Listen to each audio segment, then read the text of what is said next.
Africa Challenge.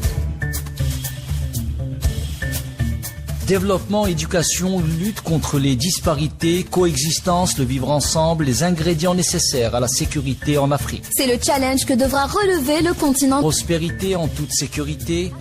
Africa Challenge avec Rima Ruibi. Africa Challenge. Bonjour l'Afrique et bienvenue à Africa Challenge. Le 28 mai 1975, à Lagos, 15 pays ouest-africains se réunissent avec un objectif ambitieux: bâtir une région unie où les frontières ne seraient plus un obstacle, où les économies s'entraideraient et où les peuples partageraient un destin commun. Le président de la Commission de la Communauté économique des États de l'Afrique de l'Ouest, CEDEAO, Omar Alieu Toury, a lancé le mercredi 28 mai un appel solennel à l'unité et à l'engagement des États membres dans un message vidéo diffusé à l'occasion du 50e anniversaire de l'organisation.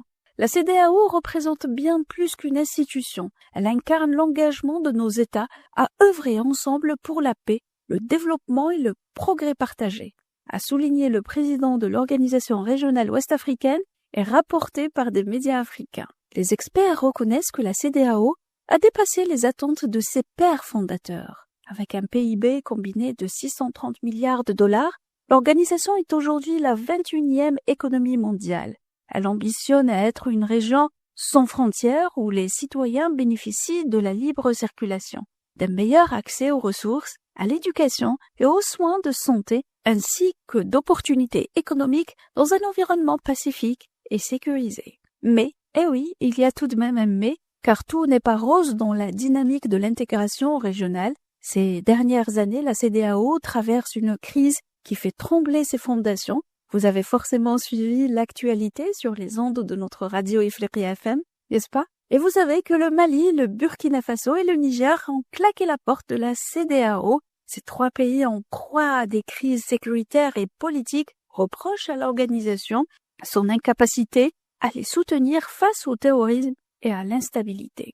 À savoir que la CEDEAO est souvent perçue comme fortement influencée par des acteurs extérieurs tels que la France, l'Union européenne et les institutions financières internationales. Cette dépendance alimente des craintes que l'organisation privilégie les intérêts étrangers au détriment de ceux de ses États membres et de ses populations. Le Burkina Faso, le Niger et le Mali ne sont pas les seuls à grincer des dents. Beaucoup pointent du doigt les faiblesses de la CEDEAO, la pauvreté qui reste endémique, l'intégration économique qui stagne et des divergences politiques qui freinent les grandes ambitions.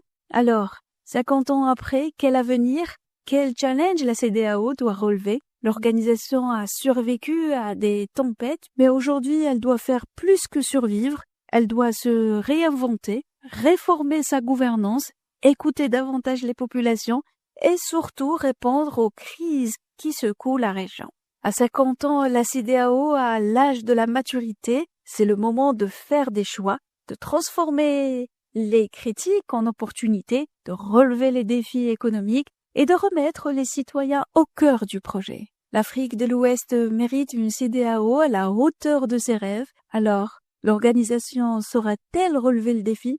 Le temps nous le prouvera. À bientôt pour une nouvelle chronique et un nouveau challenge.